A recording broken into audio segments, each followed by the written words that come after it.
Welcome to Intro2Astro 2024. Kind of just a general overview of things that you're going to need to apply to grad school. Each school that you apply to is going to have its own application. There's no like common app for graduate schools like there is for undergraduate schools, at least in the United States. So you're going to have to enter your information in as many times as you're trying to apply to schools. There also are application fees.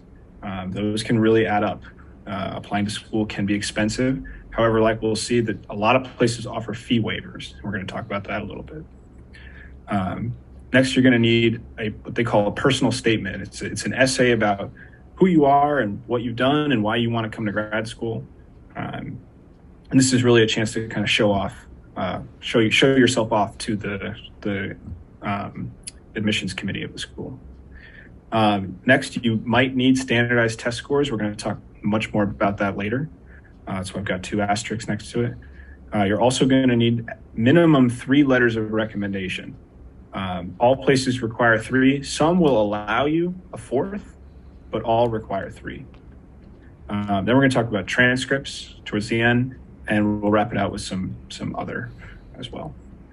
But now I want to give just kind of a general timeline of things to be thinking about when you're beginning to apply to school. And I know this is a lot of text on the page, but I want to make sure I got it all on there and didn't forget any. The most important thing is that you should really start early.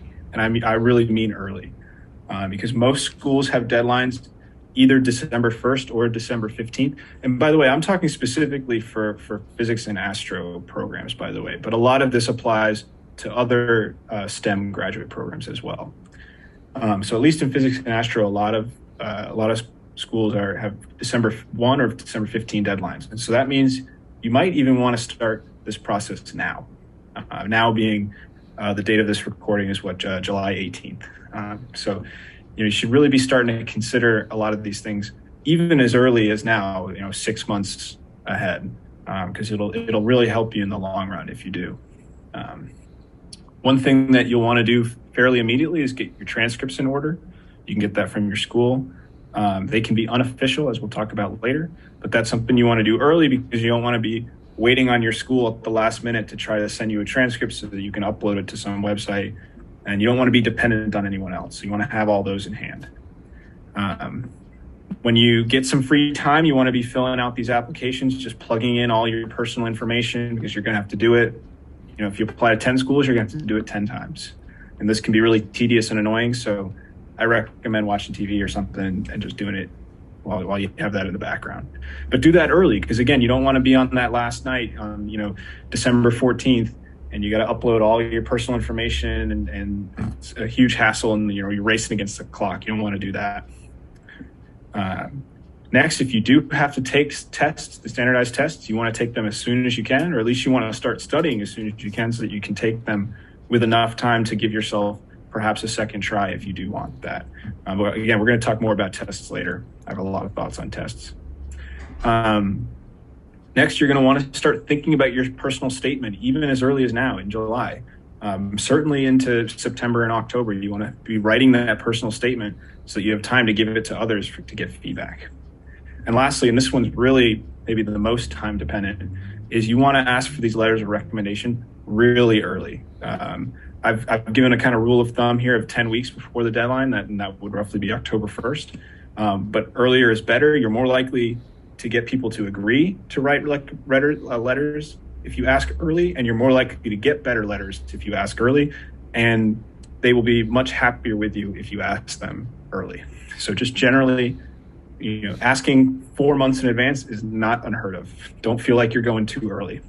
They would probably even thank you. But anyway, we'll talk more about that later. Just again, some general advice. Starting early is important, but also organization is going to be key. You're going to have a lot of balls juggling in the air, and you don't want to lose track of any of them. It's going to be very easy to lose track of them. And so, for example, when I applied, I was keeping spreadsheets of things that I had done and the things that I had yet to do. Just making checklists. Each day I had a couple items I wanted to get done. So organization is really going to be key through all this, especially if you're applying to a lot of schools, of which today people do tend to apply to quite a few. We'll talk more about that towards the end, though. And again, I just want to reiterate that first time around, if you're not accepted, that's not a, the end of the line for you. I again know many people who've applied multiple times and eventually it works out for them. And so do not get discouraged if it doesn't quite happen the first time. So now more into those individual items that you're going to need. The actual application, again, there is no common app, so you're going to have to do each one individually. There is an application fee for every place you go. And they have a wide range of costs. I was looking at a couple. I've seen as low as 60. I've seen as high as 150. And actually, sometimes it's even higher for international students. And I say international in the sense of outside of the United States, or students coming from outside the United States, I should say. So one thing that's really important is that all schools also offer fee waivers. Not everyone knows this. Fee waiver literally just means they waive the fee. There is no cost to you. The department or the school will decide that you don't have to pay the fee. There are a lot of different rules about who can get a fee waiver and why you might be eligible for a fee waiver. All schools will post that information on their website. Generally, these are policies that are set by the school as opposed to the department that you're applying to. And so the rules might seem very rigid, but I highly encourage you to contact the department that you're interested in joining. If it's the physics department or the chemistry department, whatever it might be, or the astro department in our case, try contacting them to ask about fee waivers and explaining your position and why you might need or want help on these fee waivers. A lot of times the departments have a bit more wiggle room than the actual schools themselves. So I highly recommend that you contact these departments if cost is prohibitive to you, because I know a lot of departments don't want cost to be the prohibiting factor to applying to their department. And so they will help you if they can. But again, I would highly recommend actually contacting them. Next is this essay. Some schools have multiple essays, but every school has at least one. They call it the personal statement. I've thrown up a link here to some advice that I saw online. I thought this was a really good website with advice on how to actually write your personal statement, because I myself don't remember necessarily everything that goes into it, and it's certainly kind of changed over the last few years, particularly with COVID, things that you might want to include. So I recommend you kind of browse this website, but there's many sites like this that give advice on how to write your personal statement. But generally, the personal statement is just it's supposed to be your way of introducing yourself to the admission committee, telling them who you are and what you've done in the past, what you want to do in the future, why you want to go to grad school in the first place, and what you hope to get out of it. Nothing that you say in this essay is ever binding. I mean, you could say you want to study XYZ because then you want to go work for some company XYZ, whatever. And then later you decide, oh, actually, I want to stay in academia and teach. No one will ever hold you to anything you say in this essay. Something that I think is important is, and this is part of starting early, is that you want to have a full draft of this personal statement early enough that you can then give it to others so that they can read and give you feedback.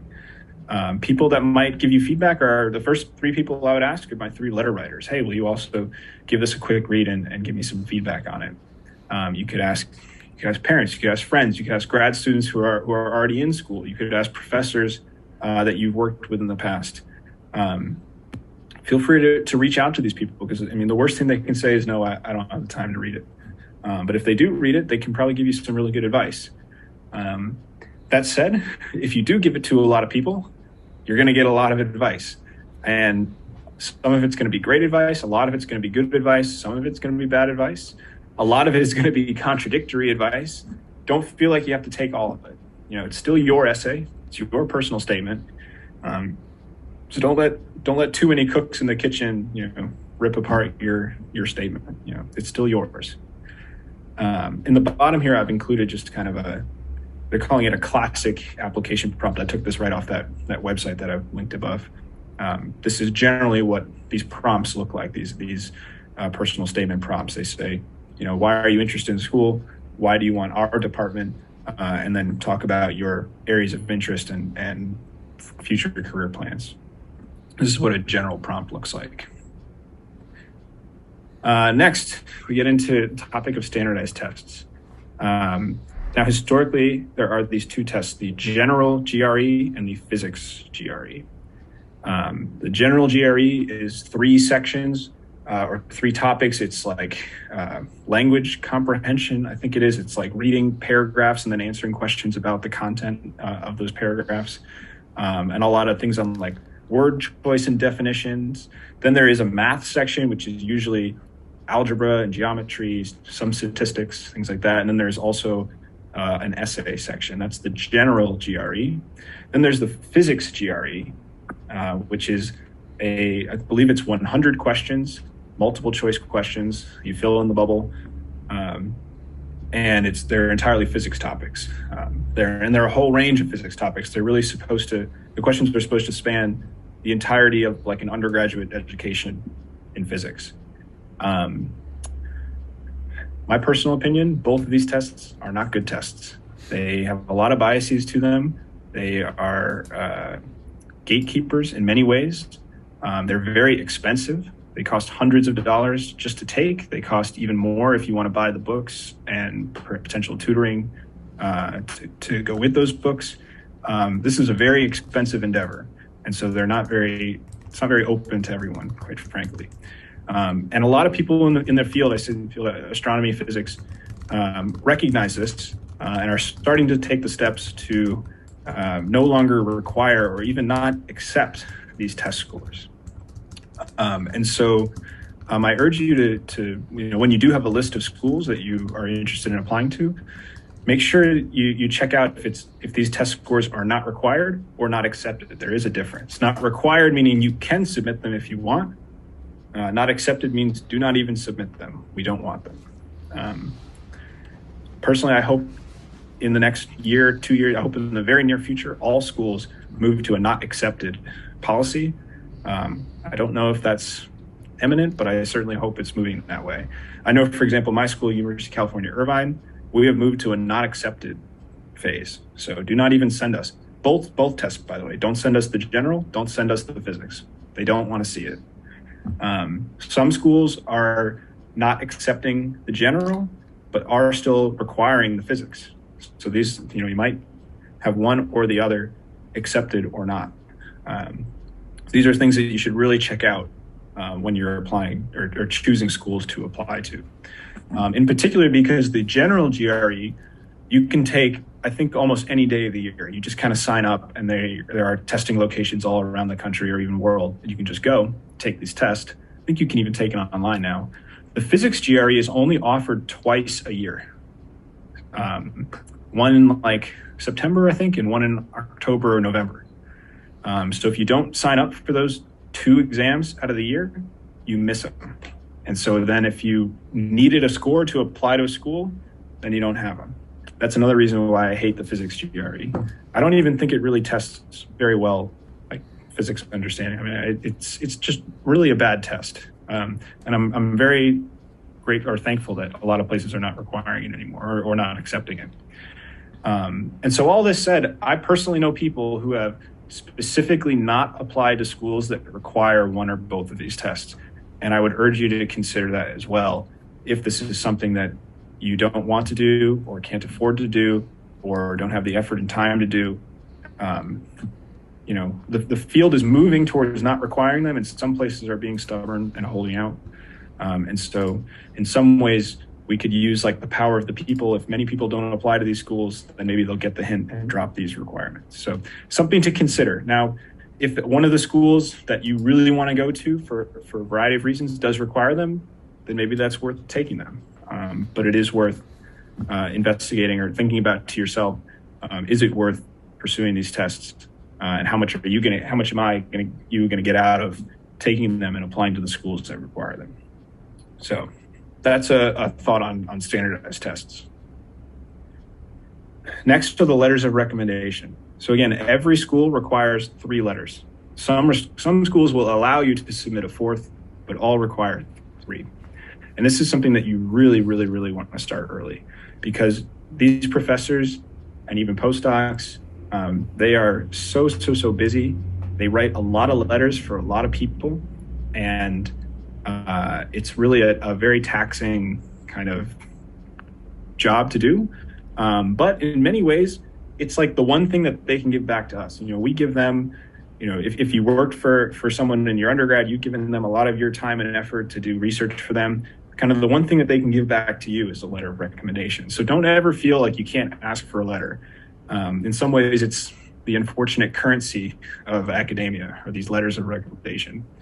And that in itself is a whole bad system, but we don't have time to get into that. The idea is that you ask these three people. They most often are people you've done research with or people you've taken a class from. Perhaps it's your undergrad advisor that you didn't necessarily do research with, but they just know you really well. If you have worked in an internship or just in an industry job, they can be your manager, they can be your coworker, they can be anyone in that space. They can be people you've done science outreach with. Maybe you've been going to your local museum for a year or two and given little lectures on constellations. It could be the museum curator. These can be a wide range of people, but you do want them to know you fairly well. You don't want them to write a letter about someone that they don't know.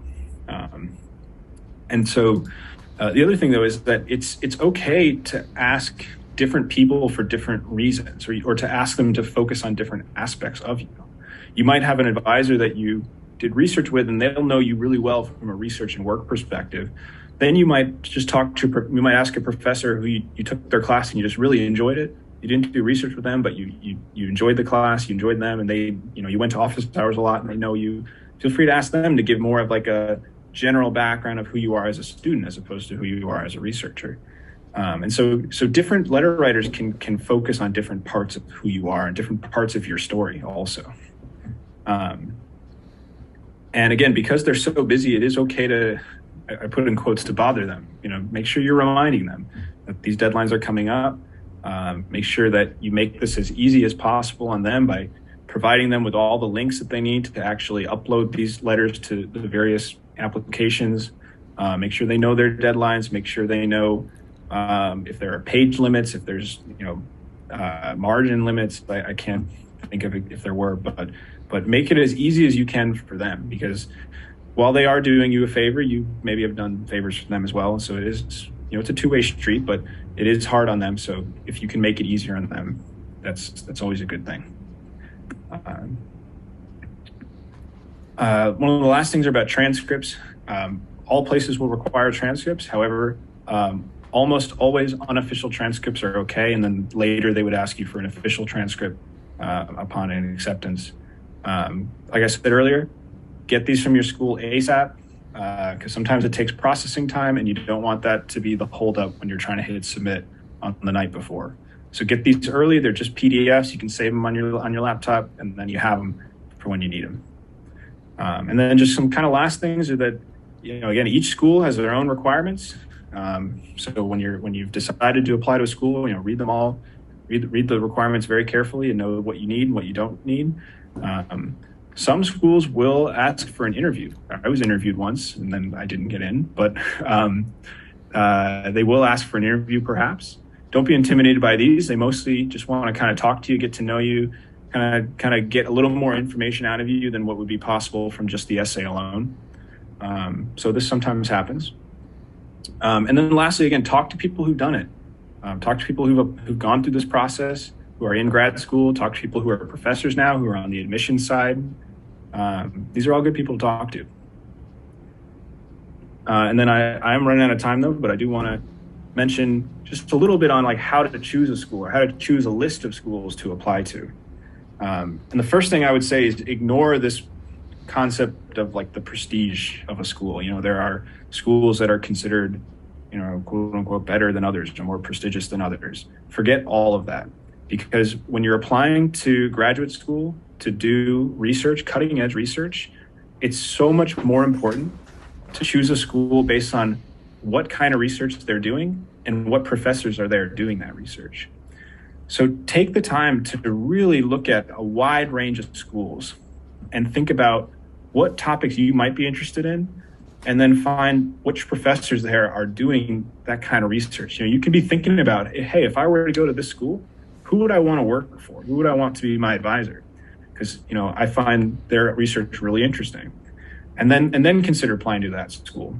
Because you might find that you're really interested in some topic, and then you look at the website for some of these, quote unquote prestigious schools. They might not be doing that research. They might not have anyone actively pursuing that area.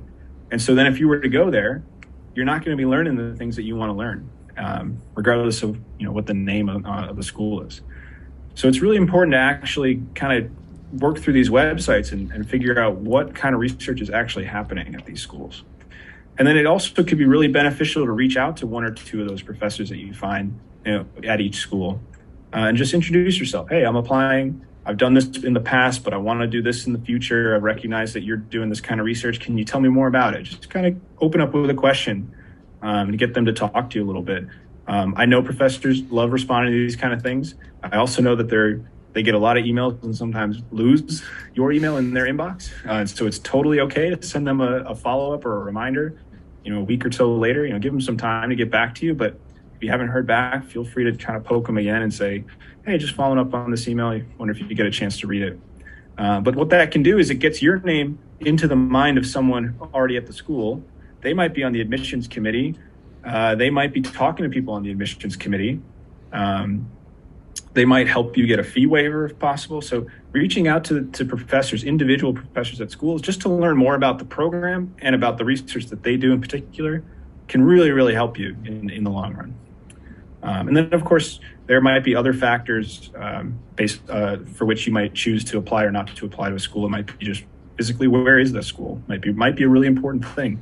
I know it was for me, and so it very well could be for you. So anyway, this is general kind of information on how to apply to schools, to grad schools. There's a lot of information there. So if you do have questions, please do write in the comments or in Piazza, and we'll try to get back to you if we Register now on bit.ly/Intro2Astro 2024.